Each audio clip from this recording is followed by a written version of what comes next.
Hi, my name is Sagar Mengar, and my student ID is T00669770. I am pursuing postbaccalaureate diploma in international business, and today I am here to discuss my research based on chapter 10, that is developing a global management cadre. The purpose of learning this chapter is to appreciate the importance of international tasks when developing professionalism and top notch managers with global experience and perspectives.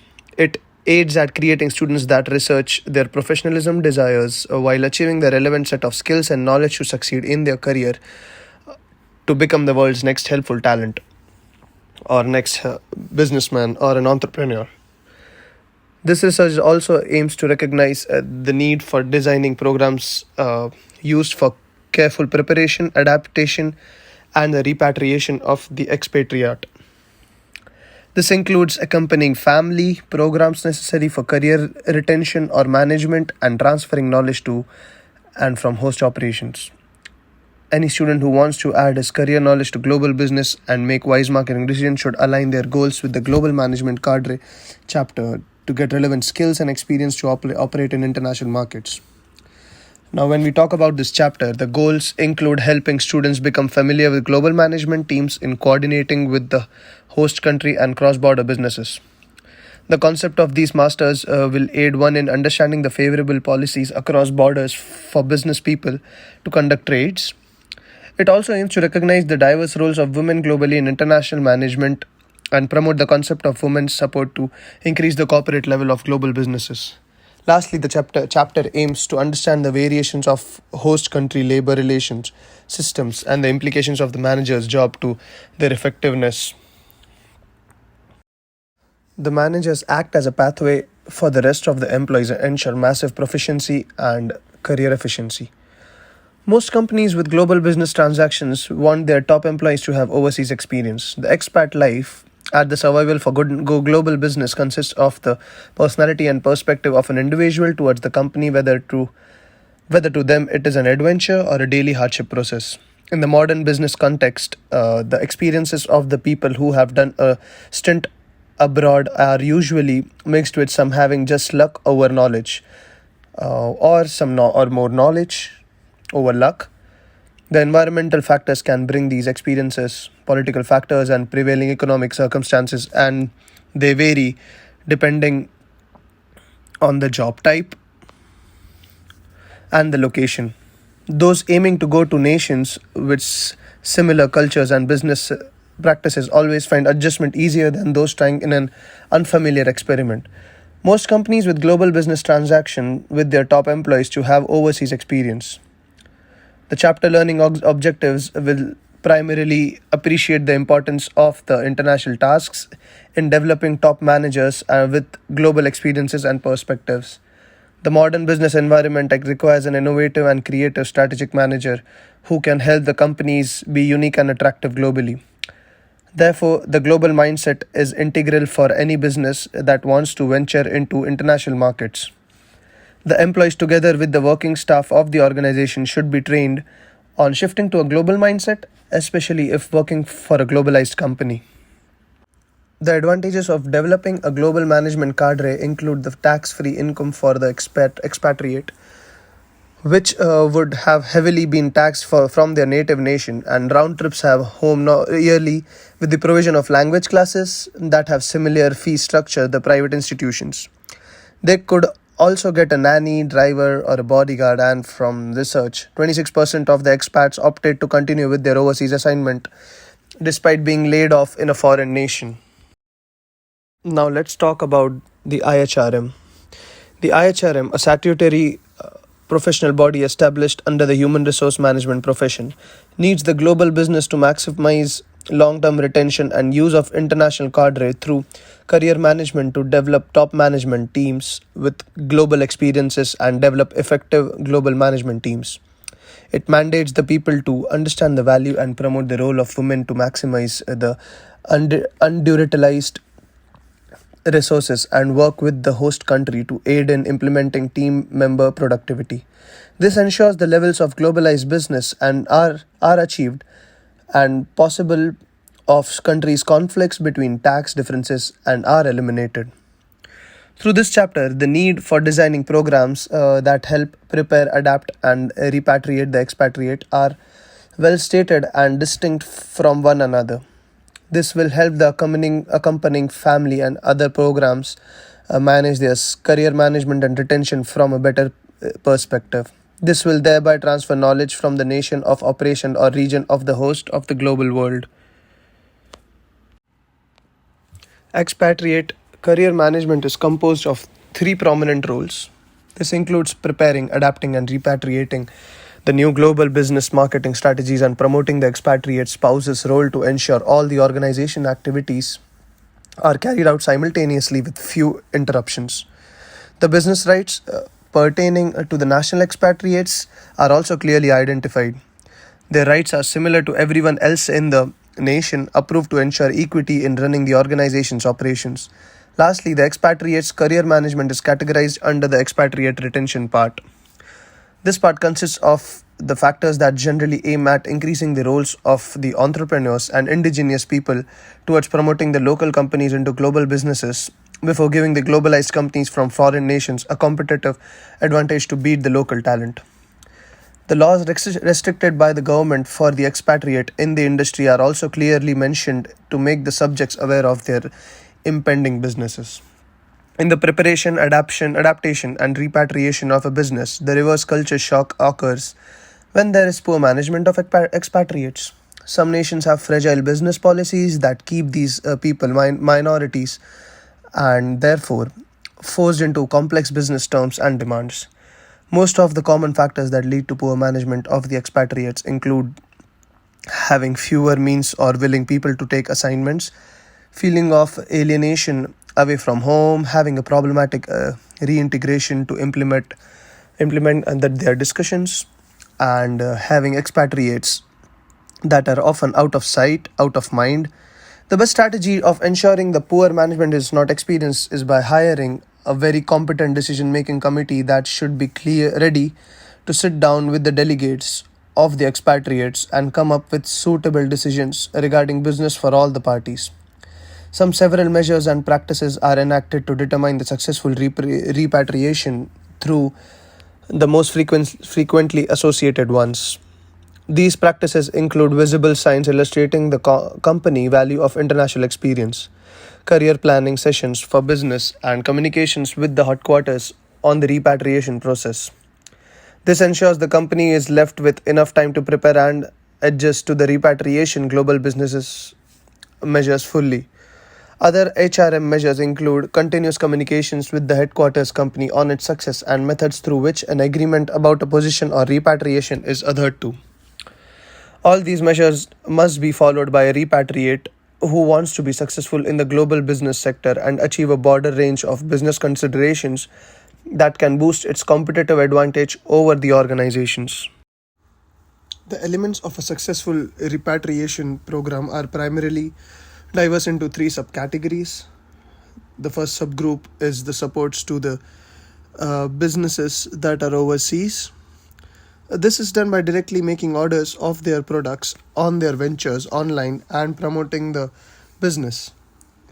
Careful career planning is the second element of a successful program. It involves careful planning that will act as a guide map to ensure the repatriates' aims and roles are easily identified and achieved.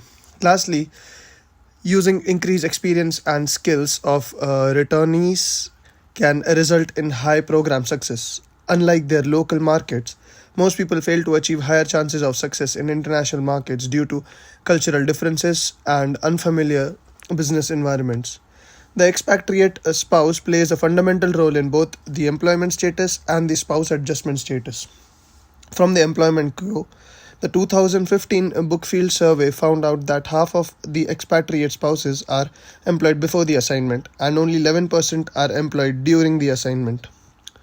The study further indicates that half of the selected expatriates before the assignment do not live to the organization's objectives, unlike the 11% set after the project.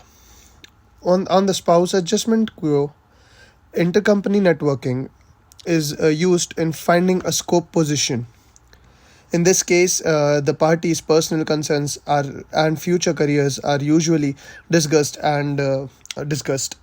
I'm so sorry, discussed and agreed upon prior to making and implementing appropriate solutions. Now, when we talk about expatriate retention, this usually varies from one nation to the other. From this study, the expatriate was only considered to be on retention when they exit from the home country for the new nation and have the required quality of preparation and assurance. Entry to the host country, where they successfully aids at monitoring and supporting of all the other businesses, and entry back to the home country by reversing cultural shock. The change in the culture usually depends on the preparation and support one receives regarding benefits that come along with the changes. The strategy above ensures only qualified and competent staff are selected to fix the entire organization's operations with the appropriate talent. The handle with care conflicts surrounding the expatriates have aroused many questions and disagreements among scholars to date. From their definition, expatriates are always considered highly marketable and receive more attractive and lucrative offers from the employers. It is hard for a person qualified for the position to lack quality employment opportunities. Moreover, the overseas compensation packages are more generous than their native nations. This fact encourages most of them to stay around and enjoy the vast benefits acquired as a result of being an expatriate. Lastly, they feel unappreciated at home while at the assignment at the same time. They take advantage of ensuring everything is done perfectly and placed in order. This, therefore, makes an essential aspect of why they should be handled with care and understanding. Modern researchers have come up with several benefits that repatriation can have to a developing global cadre. From the findings, one can gain successful expatriate skills and use them to improve and achieve the global cadre's general goals. They might also aid in leading the forefront of the company's main profile or activities and achieve the best practices to acquire comprehensive market control and competitive advantage. As discussed above, the examples of the expatriate skills would include the best managerial skills, tolerance. The next is tolerance for the ambiguity of the people, multiple perspectives towards working, and the ability to work with others well and manage other employees. The best practices that can also be resulted include starting repatriation programs before the assignment, sharing learning among the global managers, and valuing international experience as part of a new career path. Several factors might influence the success of knowledge transfer from the repatriated manager. There are only three concepts that are widely discussed in the global management cadre topic. The knowledge acquired during the entire period is the first variable in the hierarchy, followed by the retention of managers in the firm, and lastly, managers' willingness to share the critical organization's information and tasks. During this entire process, the organization, in partnership with the repatriated managers, should gather enough knowledge to effectively run, manage, and plan the organization's main events. After that, a competent firm manager with enough skills to ensure better market performance is retained from long-term services. Lastly, the manager's willingness to share with the rest of the employees will aid an organization in achieving its goals and global aims. Further studies have categorized the variables that influence knowledge transfer success as the firm value period on the knowledge transferred, organizational knowledge transfer process, and the level of integration in the repatriated manager or the value added to the organization. From the higher in the hierarchy, the firm value of transfer knowledge will equip the manager with enough methods to bypass the whole event and ensure a successive strategy. After that, the organization, its employees, and the internal workforces understanding of the knowledge transfer process is fundamental. All these factors should cooperate to ensure a higher level of interpretation is developed, and more motivation is given to employees pertaining to the various departments. Now, when we talk about expatriates' career add to knowledge, many typical examples have been used in the model world To clarify the statement, for instance, the event led to cashier Khalil returning to Sao Paulo and heading to JP Morgan Asset Management to improve the scope in which a level transfer is used. Also, there is a series of experts. Also, there is a series of experts who returned to Libya at the time when Gaddafi was hoping that his business would improve. The last example consists of flygens that happened in the Japanese disaster in 2011. All the course of these events has been used to illustrate the impact of adding the careers to the knowledge to increase the expatriates' level of expertise and work experience required in today's world.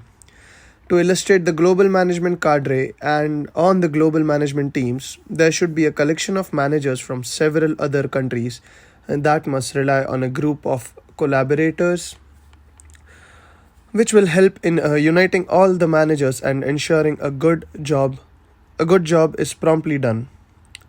The most common whirlpool in that includes the Dutch JW that incorporates the administration in the HQ in Italy and the management teams from the Swedish, Italian, Belgians, Dutch, Germans and the Americans. The teams are all given equal opportunities to represent their members, and therefore, the teams are required to provide the means that can be used to communicate on the corporate culture, development of a global perspective, and coordination together with the integration of global enterprises, which might be responsive to local market demands. The operational challenges for the global virtual teams were divided into four subcategories based on their costs and solutions. From the geographical perspective, the complexity of scheduling communications across multiple time zones and holidays was the primary challenge, while cultural aspects that articulate differences and variations in attitude and expectations are a second challenge. In the third subcategory, language and communication barriers highly affect the global virtual teams as there were translation difficulties, variations in accents, and summaries. This made it hard for a decision to be made since it passed through many people who involve translators who might have easily corrupted the information while translating. Lastly, the technological variations deeply affected the availability, speed, and accessibility of the policies in these organizations, therefore, ensuring the organization made only viable decisions. Each organization needs to have future need and sustainability programs that ensure the business meets its expected goals and objectives while setting up its business strategies. The same case applies with the global management cadre, as the future needs to have to be assessed and decisions are made long before time to ensure accountability and setting realistic goals. Some of the questions that should be considered for future needs include how to lead a virtual team meeting, coach or mentor virtually, monitor a team progress, use diverse communication technologies, and maintain team boundaries. All these aspects are essential in ensuring the set goals are achieved and the long term goals for the organizations are achieved straightforwardly. Organizations that fail to set a clear plan to achieve long term values can have difficulties penetrating newer market opportunities. There has been a lot of reasons why it's not easy to manage all these with making such harsh decisions, and we need good managerial skills to develop all these and have a successful business and sustain in the market. Managing an international team is so complex that most managers face many challenges at realizing using money management knowledge in real life. For proper management of these teams, a manager should first know the mandated tasks for the global business team. The main of their tasks include cultivating trust among the members, overcoming the communication barriers, aligning organizational goals with the individual goals, obtaining clarity based on the team objectives, and ensuring the team possesses the necessary knowledge and skills in running their diverse work. All these features will aid a company in achieving a united workforce, which will lead to increased production for the organization and promote competent and experienced managers that can handle global business issues if efficiently and depriving the expatriates returning process easy. There are many advantages and there are many disadvantages too. Some many advantages and disadvantages are associated with managing global transnational teams. On the advantage side, there is a more significant opportunity for international competitions. The teams will be able to get more exposure on expanding marketing reach to various esteemed customers globally. Moreover, more options might rise for cross cultural understanding. This will promote peaceful coexistence among all the members and the living in peace unity. Lastly, exposure to a different points of view might be created, therefore welcoming new decisions and suggestions that can be essential for the team's growth. However, the core disadvantages of managing these transnational teams include problems resulting from language barriers of people from diverse nations, complex decision making processes due to setting meetings, and reaching a joint agreement with different cultural backgrounds and personal conflicts.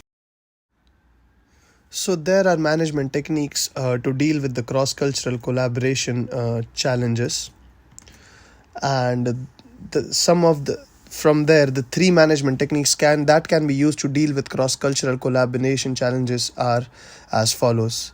These draw upon individual tolerance and self control, trial and error processes that are coupled with a personal relationships, and setting up transitional cultures. From the first opinion, drawing individuals' tolerance might help the members get united and find a specific work rhythm that will guarantee results.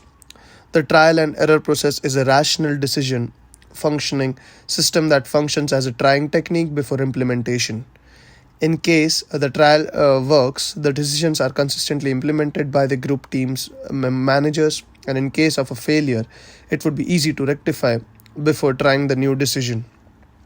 Setting transnational cultures would ensure an effective decision making system since the people can get united under the transitional convergent culture. From the chapter going onwards, the primary goals are to recognize the varying roles of women worldwide in international management. Women have significantly been undermined from the past days as the weakest in the society and had a limited opportunity to venture. However, the modern world has been full of creating awareness on the issue and women's rights being upheld and taken equally as the men. The opportunity for women to get involved in global business has shown the world a lot of potential talent from women in handling business globally explicitly well and taking the world of business to the next level. This chapter also outlines the different roles women carry out in business and the essential business aspect that women have shown more resilience and passion for succeeding. Over the past generations, many women have risen to show their entrepreneurial skills globally by adapting different business techniques that have accredited to great success and determination for the following generations. This trend led to the rise of a subdominant women group that majored in big global business fortunes and even beat some of the men's most substantial businesses through strategic business alliances and decisions made. The current chairman and the CEO and the president of IBM globally is Ginny Rometty, a business currently ranked very high. Also, Mary Barra is the CEO of General Motors. Then there is Indira Nooyi, who is the chairman of Pepsi. You see, all these examples and all these women have depicted an equal world where they have utilized the opportunity to become among the best in the sector that the male had was massively dominated earlier and trying to dominate now too. Women have played a pivotal role in the growth of an international business. The unlimited marketing and business ventures that have been brought along by the digitalizing of the global world with explicit technology have made more opportunities available for business ventures. Despite the limitations for women to expatriate in the assignments, superpowers nations such as the US, Canada, Finland, and many others have led by the example by providing the most significant number of women entry to senior employment levels. This proved the trust in women and the change in the recent perception. Women have also lagged behind their male peers in paying advancements and taking opportunities. They account for 5% of the chief executives, including 600 companies, women that were surveyed. Despite the reluctance, there are hopes that women are still gradually getting involved in today's business context. When we talk more, women have diverse managerial roles in international business management. Although there have been many speculations surrounding the women's organizational skills and competence levels, many have appeared to prove to the doubters beyond doubt that they can do better indeed than the dominant males. In the most of cases where these women have been directly involved in the management, there has been a massive breakthrough which has acted as the role model to other people on how business should be managed. For example, North American women are working tougher at expatriate managers in the nations around the globe. The women and the minorities group are currently representing significant resources for global and overseas businesses. This process has ensured the rise in business levels and better management skills regardless of whether people involved are expatriates or from the other host nations. Now let's talk a bit about a role of women in Japan, like in international management. So opportunities for women are tied to cultural values and expectations regarding the role of women.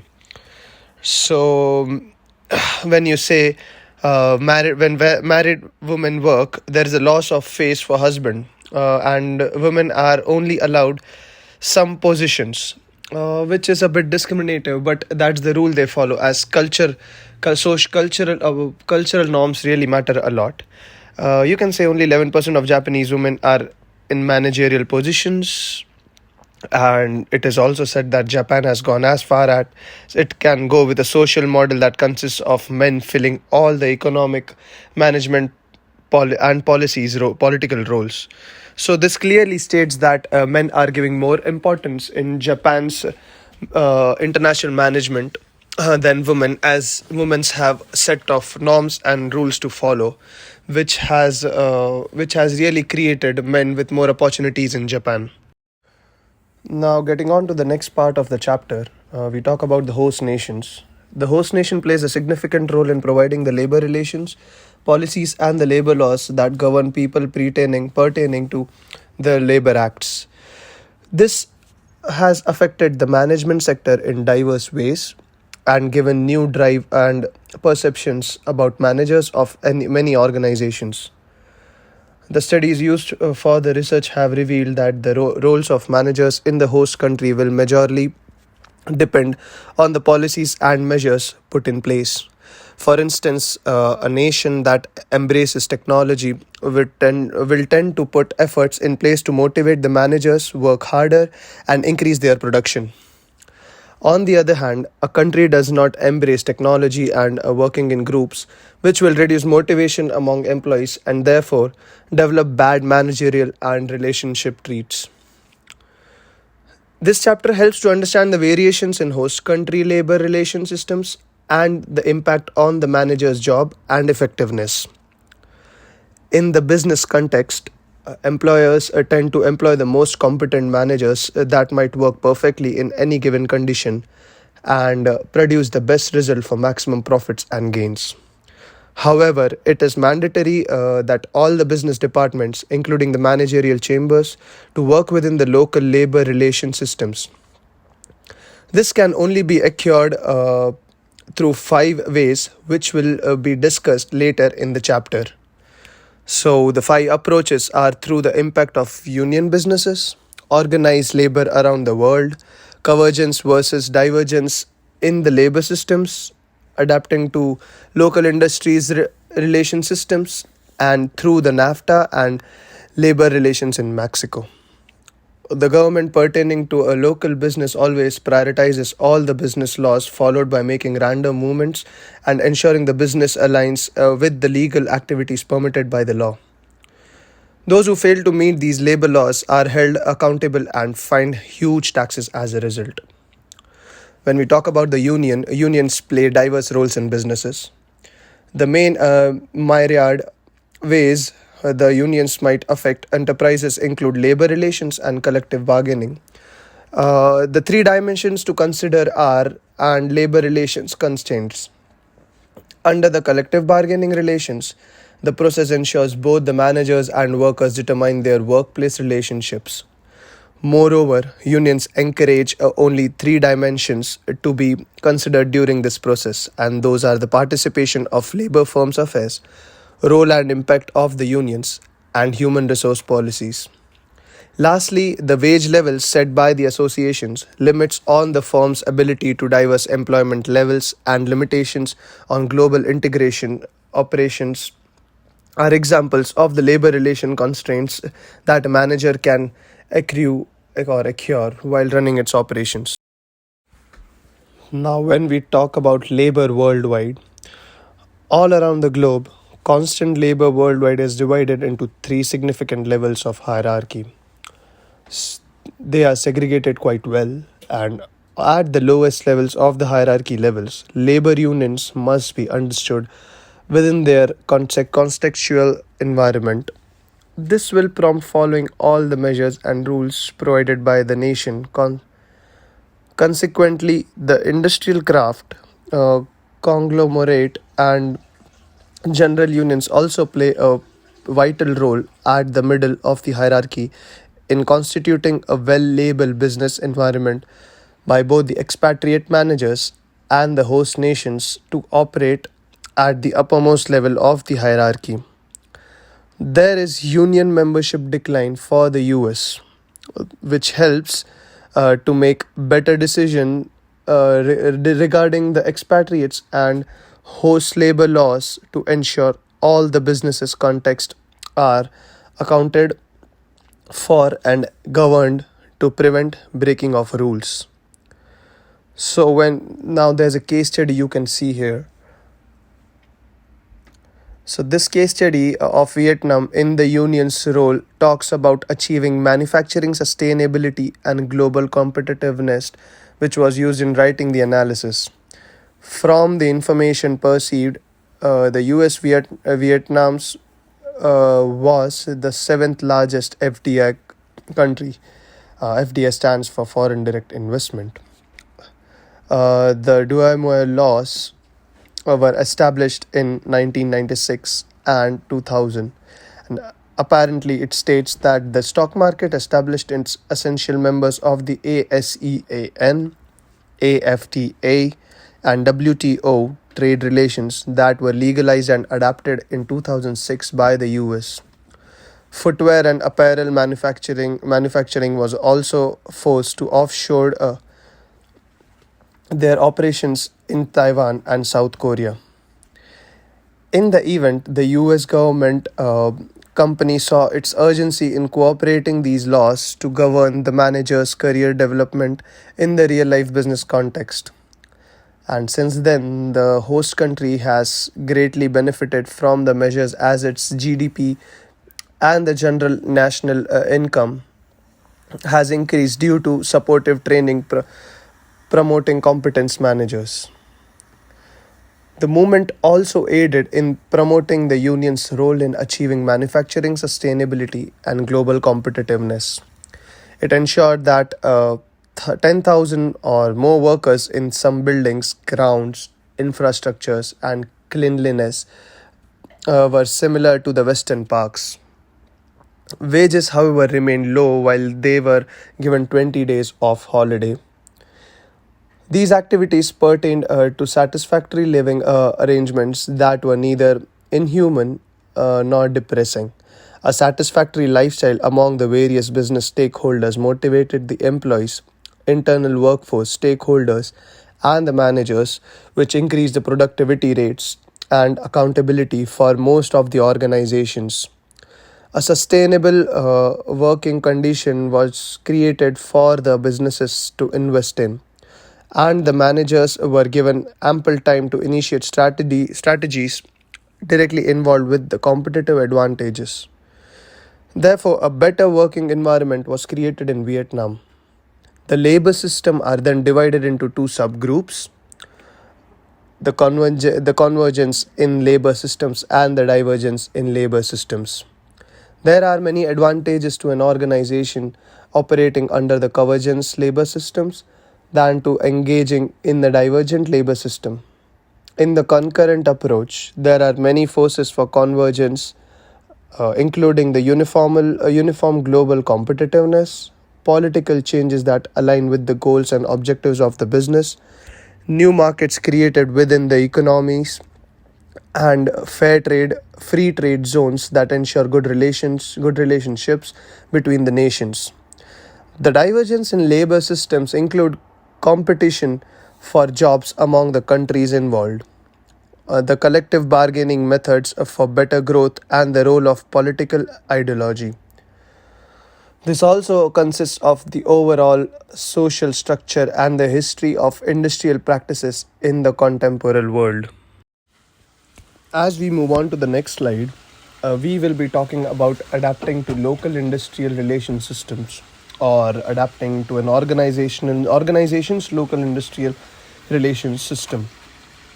Adapting to an organization's local industrial relation system is an arduous task that should be done with special care and about the rules of the host nations. They should also formulate the strategy of adapting to the local laws and business laws and integrating them in the workplace. In the most occasions, the expatriates face hard milestones and challenges while trying to adapt in the local industrial systems. The ways of adapting to these new local industries might include considerable pressure of multinational corporations, and that is your MNCs, to adapt their practices largely to both the traditions of the nations and the industrial relation systems. Also, the MNCs, that are the multinational corporations or the companies, are considered as the subject to the local and nationwide regulations and practices. Lastly, the considerable business gaps between labor laws and the enforcement of these laws are easy to adapt, especially in less developed countries, or you can say developing countries. So now, and when we talk about Nafta in the context with it analysis of the Nafta and labor relations in Mexico, I discovered diverse laws enacted by different governments to make their businesses and business environment most conducive to attracting lucrative investors. For instance, the labor issue subject reviewed under NAFTA aimed at hiring Mexican nationals for 90% of the workforce. This ensured the local citizens greatly benefited from the employment programs and increased employment opportunities alongside nation's revenue and GOD.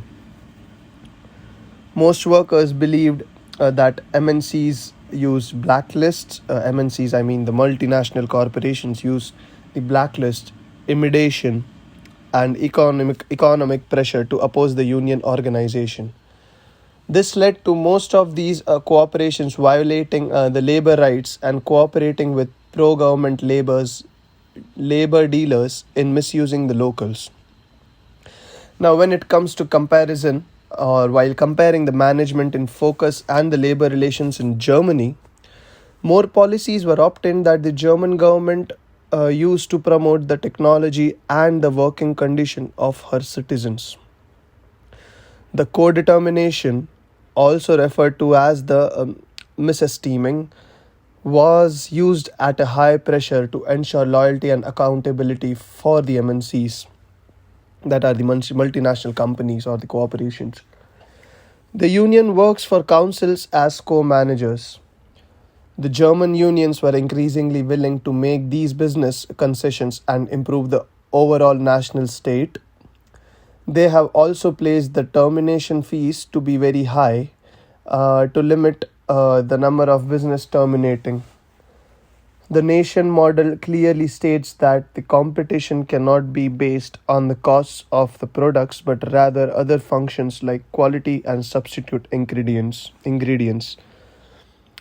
By ending this, the conflicting opinions over the value of co-determination were made clear and visible before taking relevant actions for business terminations. As I approach the peak of my presentation, I would like to take this opportunity and conclude what points and what information we got through this presentation or the video. So these are the points that are mentioned. That are, the first one is expats' career management necessities and plans for retention during and after the assignments. Then which there is the other point which says that the expatriates' spouses also play a very crucial role in global management, business, that is the business management worldwide, and they are also the priorities. They are prioritized for the work and they are included in the work as the team so that there's no discrimination. The third point is global management teams offer greater opportunities for competition for everyone, for their employees, local employees, the expatriates, and whoever is concerned with the topic and the ability to be there in the group. The next point is virtual global teams also enable cost-effective, rapid knowledge sharing and collaboration, which explains that there is a flexibility between the big companies and organization to manage the global teams, as they have a high level of management skills and a high knowledge of knowledge which is shared rapidly. The next point states that women represent an underutilized resource. And the last point is labor relations, environment, system processes vary around the world. Whatever it is, employees and laborers have to get the most amount of respect and the most amount of containment for the work. Which at the end, all these says that how your labor or your team is important to run a successful business. How management should be strong to run the whole business, and how you pick your team, including the expatriates, including their spouses. What I have learned generally in this topic is global management of business is increasingly important to almost all business firms today, as they extend their businesses operations globally. As the international business of a firm increases, the firm must be managed globally. This confronts managers with many new challenges, including coordinating production, sales, and financial operations on a worldwide basis. As a result, companies today have pressing international HR needs with respect to selecting, training, paying, and repatriating global employees. Inter-country differences affect a company's HR management process. Cultural factors such as differences in values, attitudes, and therefore behaviors and reactions of people from country to country also change. Differences in economic and labor cost among countries are also important and will help to determine whether human resources emphasis should be on efficiency, commitment, or some other factors. Industrial relations between the worker, the union, and the employer influence the nature of a company's specific HR policies from country to country. We also learned that a global manager must learn how to design and implement global strategies, to conduct effective cross-national interactions, and to manage daily operations in foreign subsidiaries. To cope with the challenges in the 21st century, modern managers must be allowed to address actual management functions and behaviors necessary to develop global vision and management skills at both organizational and interpersonal level. New generation leaders need to understand the complexities of operating in a global business management environment and the critical success factors for the organization and themselves as global leaders. Developing global mindsets and improved leadership skills, which will increase the effectiveness of global teams, and hence high potential managers are needed to develop global business. It also shows that there is a need to identify and use critical skills for effective management of people and process in a global context. It is necessary to understand the actual management functions and behaviors essential to develop a global vision. A global manager must understand the role of manager across countries, across nationalities, to deal with dynamic management issues in both foreign and diverse host environments. He must be able to exercise competitive strategy in the context of global changes. The global manager must outline the ways in which companies can cross borders to do business with other countries and the corresponding advantages and disadvantages of each. He must have an understanding of the techniques to effectively manage people and processes in a global context. Lack of understanding of the management techniques may result in the failure of managers abroad, which is also called the expatriate failure.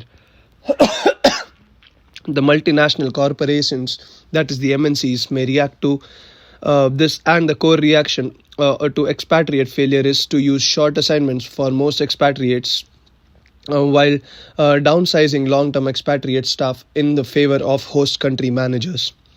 Another reaction by international businesses is to create a separate group of managers who specialize in international assignments. These international specialists are called the international cadre or global management cadre. So the managers of international cadre will have permanent international assignments, and they will give a global perspective to the company. These managers are recruited from any country, are sent to worldwide locations to develop cross-cultural skills. Their main job is to promote sharing and learning in all locations and by employees of all nationalities. The global management cadre spends their careers moving from one overseas assignment to another. They develop their own international organizational culture, differing from their firm's main culture. The use of the international cadre is more common in European firms than in US MNCs, though that are the multinational companies or the corporations. Along with using the global management cadre, many European firms also seek to give more global experience to managers at all levels at a much earlier age.